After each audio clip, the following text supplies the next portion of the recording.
à la sortie des assises nationales sur la refondation, on avait parlé de 5 mois à 5 ans. Donc je pense que les 24 mois sont dans ce cadre-là. Donc c'était une position intermédiaire que le gouvernement du Mali avait amené à la CEDEAO comme base de négociation. Même si ceux qui n'étaient pas totalement de bonne foi en la matière avaient diffusé sur les ondes que le Mali veut proroger la transition à 5 ans, alors que cela n'était pas vrai.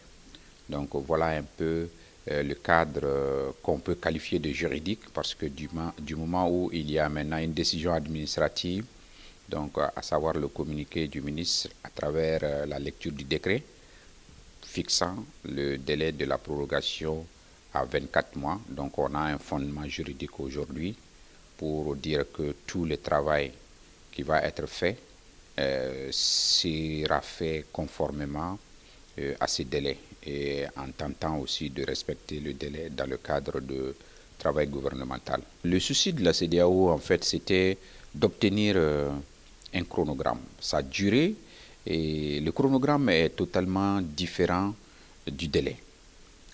En fait, le souci de la CEDEAO, c'est comment rapidement remettre le pouvoir aux civils. Alors, aujourd'hui, le Mali est dans une situation sécuritaire très difficile, très complexe. L'organisation des élections maintenant va être aussi très difficile. Et vous savez aussi bien que moi que la communauté internationale tient trop à cette idéologie occidentale qui est la démocratie partout, à tout prix. Et c'est ce qui gêne un peu, quitte à toucher même à la souveraineté des États. Donc le Mali a pris cette décision d'une manière souveraine. Le Mali est un État souverain et d'ailleurs même l'adhésion du Mali à la CEDEAO est suite à la volonté libre du Mali. Donc le Mali est libre de prendre les décisions internes pour la gestion de sa politique interne, de sa gouvernance et de sa politique sécuritaire. Ceci est permis par le droit international, d'ailleurs même c'est le fondement de la Charte des Nations Unies.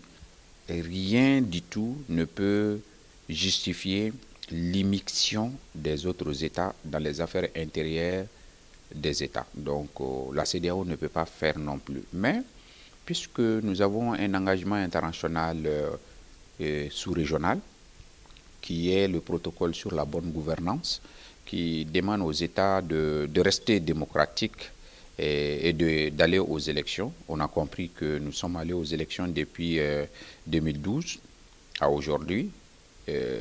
Cela n'a pas permis de gérer la crise, cela n'a pas permis de finir les difficultés que les populations maliennes traversent aujourd'hui. Sur la prise du décret, le Mali a quand même fait cavalier seul. Au départ, on pensait tous qu'il y avait eu concertation avec la CEDEAO et on a été quelque peu surpris de voir un document de la CEDEAO qui prenait acte.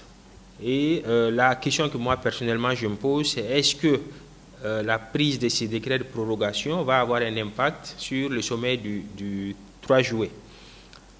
On va dire à ce niveau aussi, les tendances sont incertaines. Personne ne peut dire en ce moment précis si la CEDEAO va donner suite à ces décrets ou si la CEDEAO va rester campée sur sa position et vouloir qu'il y ait changement de délai. Vous convenez avec moi que la CEDEAO, en tout cas la plupart des chefs d'État lors du sommet passé, se sont campés sur le délai de 16 mois, quand le Mali proposait un délai de 24 mois incompressible.